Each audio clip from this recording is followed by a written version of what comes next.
Hi friends, welcome back to my channel. In today's video, I'm going to show you how to change the lock screen clock style on the Samsung Galaxy S25 Ultra. If you're new here, don't forget to subscribe and give this video a thumbs up.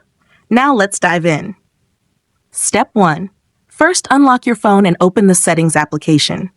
This is where you can find various customization options for your device, including display settings, security settings, and accessibility features. Step 2.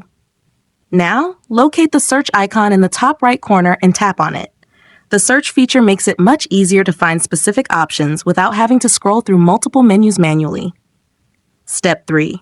In the search bar, type lock screen and AOD. Wait for the search results to appear. This option helps you adjust lock screen and display settings. Step 4. After performing the search, find lock screen and AOD and tap on it. Then select the Edit Lock Screen option. Step 5. For the last and most important step, locate the clock style and tap it. Choose your preferred clock design from the available options. Once you've made your selection, tap Done to apply the changes. Your lock screen clock style will be updated instantly.